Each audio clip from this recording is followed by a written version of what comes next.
تو کچھ لگتا ہے کچھ مینج ہوں گے، حالات ایسے ہو سکتے ہیں کہ وہ مینج بھی ان کو کیا جائے گا. دیکھیے 4 بار جس بندے کے ساتھ کہتے ہیں مومن ایک سوراخ سے ایک ہی بار ڈسا جاتا ہے، بار بار نہیں ڈسا جاتا. اگر 4 بار جہاں ان کی لڑائی ہو جائے اور 5ویں صلح ہونے جا رہی ہے تو 5ویں لڑائی ہونے کا بھی خطرہ ہے، خدشہ ہے، ہو سکتا ہے. میاں نواز شریف وہ نہیں ہے کہ وہ جو بات دل میں رکھتے ہیں اس پہ ضرور عمل درآمد کرتے ہیں. وہ ڈھکے چھپے الفاظ میں اسٹیبلشمنٹ فوج کے کردار کھل کے بات کرتے ہیں. وہ اپنی تقریروں میں کرتے رہے اپنی فوج کے کردار پہ. اور میں تو ریسنٹلی ابھی ان کی اس دن تقریر سن رہی تھی، اس میں انہوں نے کہا کہ اکبر بگٹی کو کس نے مروایا، لال مسجد کا آپریشن کس نے کرایا، بے نظیر بھٹو کو کس نے مروایا. تو وہ تو نام لے کے کہہ رہے تھے. اگر اس طرح کے وہ بیانات دیتے رہے تو وہ یقیناً آپ یہ نہیں کہہ سکتے کہ ان کی میموری سے ان چیزوں کو اریز کر دیا گیا. وہ میموری میں ان کی یہ چیزیں شامل ہیں اور موجود ہیں.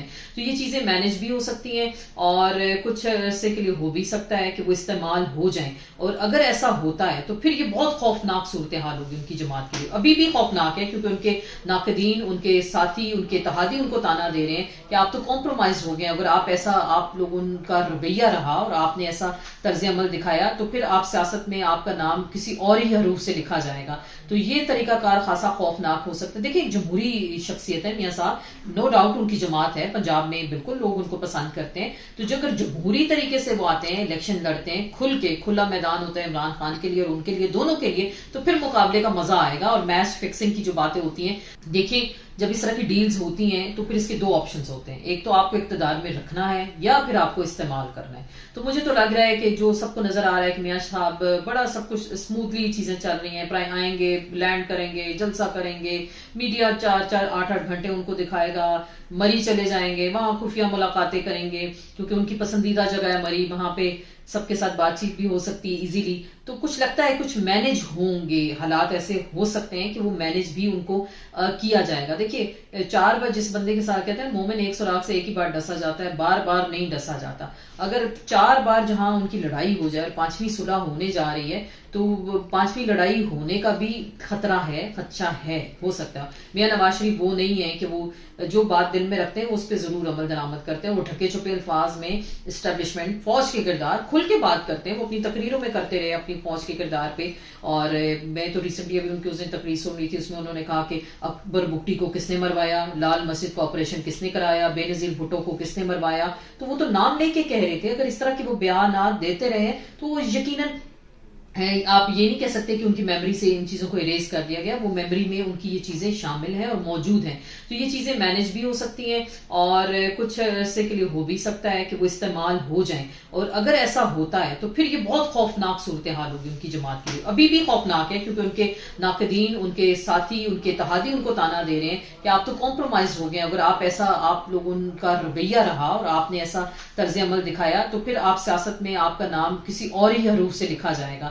تو یہ طریقہ کار خاصا خوفناک ہو سکتا ہے. دیکھیں ایک جمہوری شخصیت ہے میاں صاحب، نو ڈاؤٹ ان کی جماعت ہے پنجاب میں، بالکل لوگ ان کو پسند کرتے ہیں. تو جو اگر جمہوری طریقے سے وہ آتے ہیں، الیکشن لڑتے ہیں، کھلا میدان ہوتا ہے عمران خان کے لیے اور ان کے لیے، دونوں کے لیے، تو پھر مقابلے کا مزہ آئے گا. اور میچ فکسنگ کی جو باتیں ہوتی ہیں وہ نہیں ہوں گی. لیکن چلیں انہوں نے شاید دوسرا راستہ چنا ہے، دوسرا راستہ اپنایا ہے اور کہتے ہیں کہ جی عدلیہ بھی ازالہ کر رہی ہے اپنے جو انہوں نے فیصلے دیے تھے. لیکن یہی شکایت پیپلز پارٹی کر رہی ہے کہ ہمارے ساتھ تو آج تک عدلیہ نے ازالے والا کوئی فیصلہ نہیں کیا.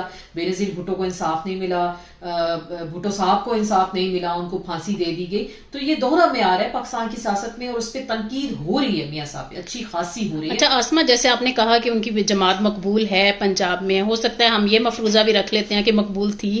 اب دیکھتے ہیں کہ عوام کس کے ساتھ ہیں.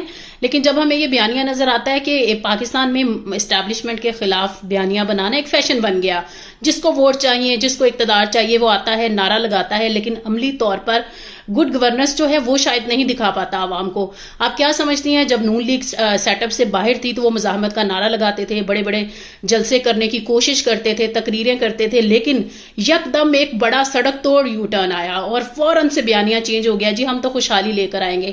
تو آپ کیا سمجھتی ہیں یہ جو فیشن ہے پاکستان کی سیاست میں، اس کا کیسے تجزیہ کریں گی؟ دیکھیں پنجاب میں ہمیشہ اینٹی اسٹیبلشمنٹ ووٹ بکتا ہے. جو یہ نعرہ لگاتا ہے، پاکستان دیکھیں جو میجورٹی یہاں سے سیٹیں لے کے آتا ہے وہ حکومت بناتا ہے، اور جو اینٹی اسٹیبلشمنٹ نعرہ لگاتا ہے وہ مقبول ہو کر آتا ہے اور وہ ووٹ لیتا ہے. یہ تو پاکستان کی پنجاب کی سیاست کی اگر ہم خصوصاً بات کریں تو یہ نعرہ بکتا ہے. تو یہ ماضی میں بھی بکتا رہا، یہ آئندہ بھی بکے گا، اور آئندہ اس طرح کے نعرے لگیں گے. میں یہ بار بار بات کر رہی ہوں کہ یہ کوئی خوشحالی نہیں لے کے آ رہے، کوئی خوشحالی پاکستان کی اتنا دکھ درد ان کے دل میں نہیں ہوا. اگر خوشحالی لانی تھی 16 مہینے بڑے تھے، ان کی اپنی حکومت تھی، سب کچھ ان کے ساتھ تھا، ادارے ان کے ساتھ، عدالتیں ساتھ، سب کچھ سارے معاملات طے تھے، تو وہ اس وقت بھی یہ کام ہو سکتا تھا. لیکن اس وقت ایسا کام نہیں ہوا.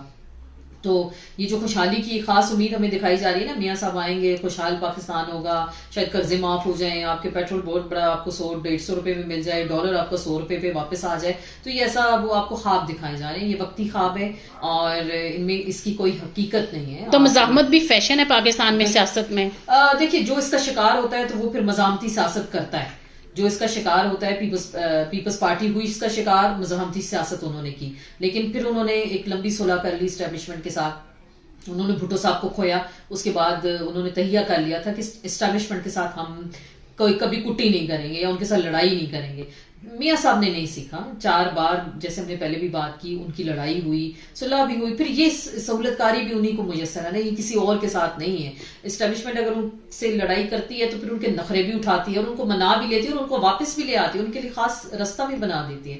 تو اسٹیبلشمنٹ کا جو نعرہ کی آپ بات کر رہے ہیں نا کہ ایک اینٹی یہ جو نعرہ لگایا جاتا ہے، تو جو اس کا شکار ہوتا ہے مزاحمتی سیاست کرتا ہے. لیکن بدقسمتی سے یہ مزاحمتی سیاست زیادہ دیر پاکستان کی سیاست میں نہیں چلتی، اور جو جتنی مزاحمتی سیاست کرتا ہے وہ اس کا اتنا ہی زیادہ شکار ہوتا ہے، اور اس کو اتنا ہی آپ کہہ سکتے ہیں ایسا اس کو بنا دیا جاتا ہے، یا اس کے لیے خاص لفظ استعمال کریں نا کہ وہ ان کو خاص عبرت کا نشان بنا دیا جاتا ہے. تو مزاحمتی سیاست کرتے کرتے نعرے لگائے جاتے ہیں، لیکن کچھ عرصے بعد وہ مفاہمتی سیاست میں بھی تبدیل ہو جاتے ہیں. ایک مفاہمت ہمیں اور طرف بھی نظر آئی. آج کا آخری سوال آپ سے ہم یہ کریں گے کہ ہمیں نظر آیا مولانا فضل الرحمان کی امامت میں پی ٹی آئی کے کچھ اراکین جو ہیں وہ نماز ادا کرتے پائے گئے، ایک طرح سے خوش آئند بھی ہے. تو آپ کو کیا لگتا ہے، مساق پاکستان کی بڑی باتیں ہوئی ہیں، کیا واقعی کوئی مساق پاکستان ہونے جا رہا ہے مستقبل قریب میں؟ ہو سکتا ہے میاں.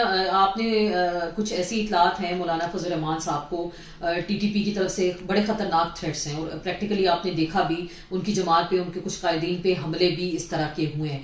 کے پی میں اگر میاں مولانا فضل الرحمان کی ٹھیک ہے مقبولیت بھی ہے ایک طرح سے، اور اگر وہ الیکشن کے لیے نکلتے اس طرح سے ابھی تک وہ نہیں نکلے. انہوں نے بار بار کہا میں یہ پسند نہیں کروں گا میرے مخالف کے ہاتھ پیر باندھ دیے جائیں اور میں اس پہ تنقید کروں. سیاست میں گنجائش کی بات بھی فضل الرحمان نے کی، حالانکہ سب سے بدترین مخالف شاید یہ رہے ہیں عمران خان اور فضل الرحمان. اور کل آپ نے دیکھا تو یہ تو چلے ہماری تہذیب اور اقدار اور روایات بھی ہیں، کوئی فوت ہو جائے اس کے گھر ضرور تعزیت کے لیے جاتے ہیں، خوشی میں کہتے ہیں شاید لوگ شریک نہ ہو، لیکن فوتگی کے موقع پہ سب لوگ اکٹھے ہو جاتے ہیں. تو شاید ایک یہ بھی جیسر تھا پی ٹی آئی کی جانب سے، وہ لوگ گئے، ان کی جو ساس انتقال کی گئی ہیں. اور دوسری بات بالکل فضل الرحمان کے ساتھ بیک ڈور بات چیت جاری ہے، جو انہوں نے اپنے بیانات دیے، تو ہو سکتا ہے ایسی کچھ پاسبلٹی بن جائے کے پی کے اندر فضل الرحمان صاحب کے ساتھ اگر پی ٹی آئی کا الائنس ہو جاتا ہے، جو کہ اتنا نظریاتی نہیں ہے دکھائی دیتا ہے، لیکن پاکستان کی سیاست میں دیکھیں سب کچھ ممکن ہے، یہاں ہر چیز ممکن ہو جاتی ہے. تو اگر کوئی ایسا الائنس ہوتا ہے تو پھر فضل الرحمان کا سروائیول ہوگا. ادروائز ان الیکشنز میں فضل الرحمان صاحب اگر باہر نکلتے ہیں تو ان کے لیے بڑے خطرات ہیں، بڑا خطرہ ہے ان کی، کہا جاتا ہے ان کی جان کو، ایسے تھریٹس بھی ہیں. تو اگر وہ پی ٹی آئی کے ساتھ دیتے ہیں تو ہو سکتا ہے ان کے لیے کچھ شاید لوگ اس طرح سے ان پہ نہ کچھ ان کی جان کو خطرہ ہو. بہرحال یہ تو آنے والا وقت بہتر بتائے گا کہ فضل الرحمان اور پی ٹی آئی کیا نظریاتی طور پہ اکٹھے ہو سکتے ہیں یا الیکشن کے ساتھ اکٹھے ہو سکتے ہیں، کوئی الیکشن الائنس بنا سکتے ہیں. ایسی خبریں بھی آ رہی ہیں فضل الرحمان صاحب اکٹھا کر رہے ہیں پیپلز پارٹی کو، پی ٹی آئی اور جے جو آئی ایف، یہ ایک پلیٹ فارم پہ اکٹھی ہوں گی اور میاں صاحب اکیلے کھڑے ہوں گے. تو دیکھتے ہیں، بڑا دلچسپ منظر بننے جا رہا ہے. یہ سچویشن آپ کو 15-20 دن تک بالکل کلیئر ہو جائے گی. اور آخری بات ہم ضرور کریں گے کہ بدقسمتی ہے پاکستان کے اندر کہ ہمارے ادارے ہمیشہ مینج کرتے ہیں سیاستدانوں کو پہلے ان کو ملائن کرتے ہیں، ان کو پولیٹیکل وکٹمائزیشن کا نشانہ بناتے ہیں، اور کچھ عرصے بعد ان کو بڑا بہترین قرار دیا جاتا ہے کہ یہ تو پاکستان کے لیے امید ہے، پاکستان کے لیے بہت اچھا ہے، اور اس کے بعد کچھ عرصہ جو دوسرا جیل میں ہوتا ہے اس کو بھی کچھ عرصے بعد ریلیف ملتا ہے، اور پھر کہتے ہیں کہ جی یہ اچھا، یہ پہلے والا کرپٹ تھا۔ یہ پریکٹس اب بند ہونی چاہیے، عدالتوں کو آئین اور قانون کے مطابق انصاف کرنا چاہیے۔ میرا دل اس دن بہت دکھا، اے پی ایس کے بچے، ان کی مائیں، 16 دسمبر کو جو پاکستان کے ساتھ، وہ پاکستان کا 9/11 تھا، ان بچوں کے ساتھ، ان ماؤں کے ساتھ جو زیادتی ہوئی، ماؤں کی گودیں اجاڑ دی گئی، ایک ماں نے 2 3 بچے اس حادثے میں کھوئے تھے، اور انصاف کا ہمیں معیار آج تک، وہ سپریم کورٹ کے باہر بینر لے کے کھڑی ہیں، تو کیا ان کے لیے کسی عدلیہ کے دل میں درد نہیں جاگتا؟ ان کے تو گھروں پہ جا کے، ہمارے ججوں کو جا کے گھروں کے اندر باہر عدالتیں لگانی چاہیے تھی